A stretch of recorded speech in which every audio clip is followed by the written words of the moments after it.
already. Getting there, slowly but surely.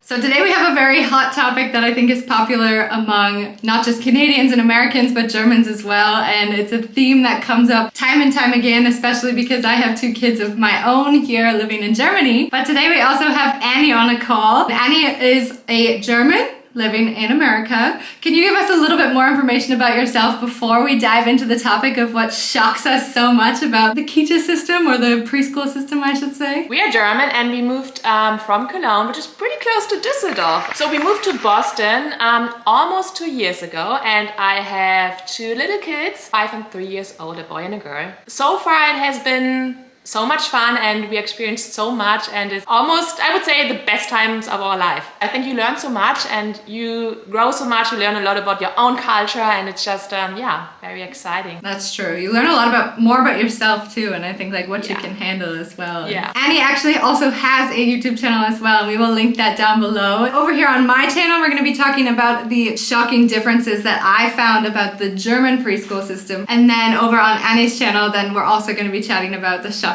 differences about the American system. Okay, shoot me the first one. The first one we have is the numerous differences between all of these different systems. There's like kindergarten, which is called Kita or Kiga, I believe. Yeah.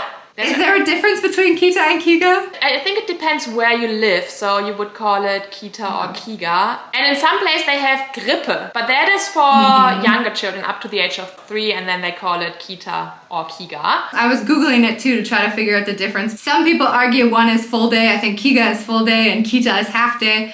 Oh. I don't know, I think people can probably argue it. But there's just so many different ones to get to know, where from what I remember back in Canada or back in North America, it's really just like the preschool system. You've got like the Montessori approach, which you also have here. You know, we have Montessori, we have Elterninitiative, which means like the parent is going to be like playing a role in, you know, I don't know, what do they do? Like clean the kitchen or wash like the laundry Gardening or something, yeah.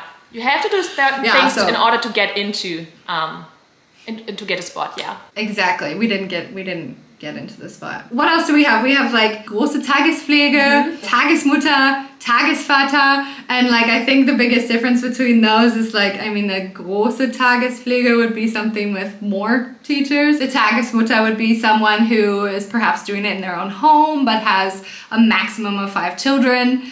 And then, yeah, like you said, we have like the Kinderkrippe, and I think that's the same as a große Tagespflege. I think Kinderkrippe is for the younger ones, just a Kita just for the little ones, up to the age of 3. But I mean, I have moved here 2 years ago, so if you know better out there, let us know.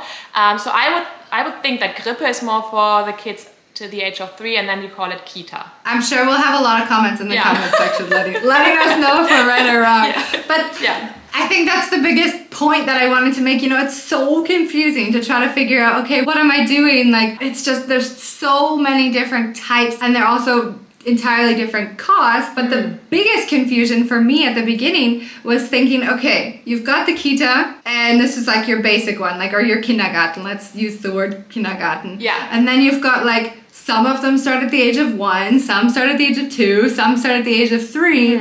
They all go until the age of 6. Yeah. But then when I tried to get into one that started at 2 and my son was 3, they said, no, he has to start at 2. And I'm just like, what is this? I know, I can totally get it. It's so confusing, especially when you're not used to it. So first, I was thinking, I think it's straightforward. You just have Kita and Tagesmutter, that's it. But now, when I listen to you talking about it, it's confusing. What's the system like in America again? I actually think it's more confusing over here. So, because you have... What? Yeah, listen. So you have, you can choose to have a nanny or an au pair. I think this is also very popular when they're very little. But then you have daycare till the age of 2 or 2.5. Then they start with preschool, then pre-K, which is short for pre-kindergarten. True. And then kindergarten, which is not kindergarten like the German kindergarten. It's more kind of Vorschule, so it's the last year before they start first grade. And it's already linked to school. I was totally confused because you have some places that also offer daycare, so they have a toddler classroom. Others offer kindergarten. Then there are some that offer the whole package. And depending on which program you sign them up for, you might have to send them to 3 different places. And that was also confusing for me, especially because we wanted to sign them up for a place where they both can go. It's definitely changed then, I think, from when I was around. We definitely didn't even have junior or senior kindergarten. I think that started a couple years after I was in kindergarten. In my mind, I was thinking, okay, in Canada, you've got daycare and then kindergarten. But you're right, I guess it is like just as confusing. Yeah, it was. The next topic I wanted to talk about, and I'm really curious to see what it's like for you as well, is the process of actually getting a spot.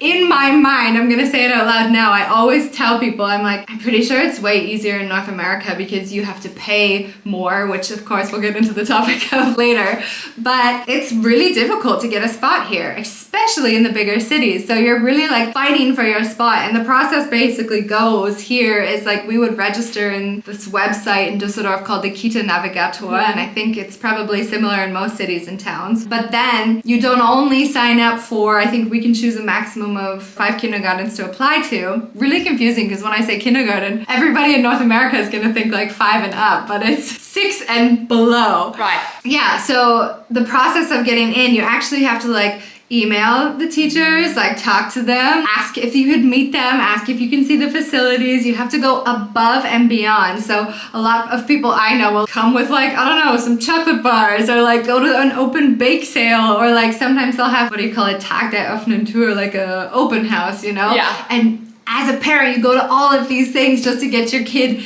in, and then you try to find connections and ways in. One girl who I lived down the road from, I asked her, how did you get a spot in this kindergarten? Like, we've been trying for ages. And she goes, oh, my husband and I also went to this kindergarten when we were babies. That's the only reason we got in. Wow, okay. No, I totally remember that it was so much pain to get a spot in Cologne. Honestly, the day I had a positive pregnancy test, I'm not kidding, I called daycares. I started calling them. So the system is supposed to make it equal for everyone, but it's not. Whoever tells you that, that's not true. You really have to, can I say it, kiss ass? Yes, for sure. You have to. What's it like in America for you then? Not like that at all. Still, if you know the people, or you meet them and they kind of like you, of course there's a higher chance that you get the spot. So a few places I would, maybe that's the case. But as long as you pay the money, they are happy to take you. So my guess was, correct. I guess that's probably a good segue into the topic of cost. I think that's something that we're very, very lucky with here in Germany. And I think it's probably even more difficult for you to know what it's like here in Germany and have had your kids in the system here, and then go over to North America and be like, oh my gosh, Yep. For example, in Ontario, where I'm from, the average cost is about 1,100 euros a month. But when we're talking about here in Germany, the cost is very different. And that's the one thing that shocked me the most, is depending on where you live, depends on how much you're gonna pay. Berlin is free from birth. You can send them to any one of these different preschools or daycares or whatever you want to call them for free. In Düsseldorf, where I am, it starts at the age of 3. So once they reach the age of 3, then it's covered by the government. Right. But anytime before that, then you're paying a fee. And that fee depends on how much money your parents are making, or if you have another sibling in the Kita or in the preschool system, for example. But it always differs. And I can bike ride to a city just next to Düsseldorf called Monheim, and that is absolutely free from birth. So it's so different. Like, I'm literally like, dude, like, we could literally just drive 5 minutes down the road, buy a house there, and get free daycare, like save so much money. But then again, I can't complain, because at the age of 3, you pay nothing except for, the cost of the lunch and maybe a breakfast if your kindergarten votes on having breakfast provided. What's it like there? I actually almost fell off my chair when I reached out to the... this was like, I was like, are you kidding? I don't want to buy the place. I don't just want to send my kids there. So the average cost in Massachusetts, that's the state where we live in. Well, to be fair, it's the second most expensive one. Okay, I just want to say that. But it's 20,000 per child per year. And that's average. I reached out to a preschool and they asked us for $70,000 to send our 2 kids. And they said, there's already a discount included. Like, I was like, what? It's insane. Like, but I was thinking about it, Jenna. You know that the daycares are subsidized by the government. So I was thinking we have higher taxes. So maybe indirectly we pay the same amount. But I still like the German approach a lot better because it also means that if you don't have the money, you can still send your child because it also depends on your income and it's fair for everyone. Whereas here you can pick the best school if you have more money and you can't send them if you don't have money.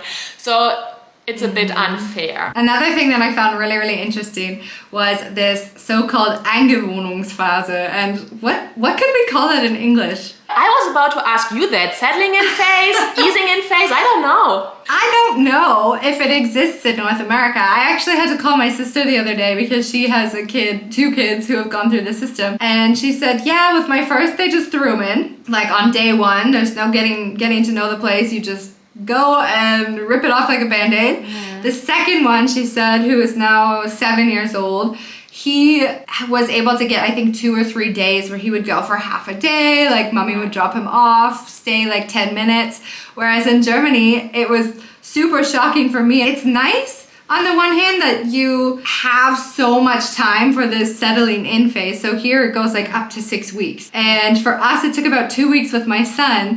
However, it's really tricky because nobody's there to tell you, okay, it's gonna be this many days and you need to tell like your boss, for example, that you're gonna be out of work for this many days. You just really don't know how it's gonna go and it all depends on the teachers and your kid, right? So with the Tagesmutter, it took a lot longer because she was more hesitant to let me go. Wow. With the Kita, they were like, okay, like let's speed up the process, you know, and it'll be okay. But it's still, I mean, it was still a couple weeks, right? It takes a lot longer here. Yeah, I totally remember the phase when our kids had the settling in phase, and it was stressful because you don't know, can you go back to work on time? You know, you have to figure it out. They just expect you. They tell you it might take 6 weeks. So yeah, here it's, as you said, it's totally different. They open the door, send them in, 8 to 6 p.m. done, first day.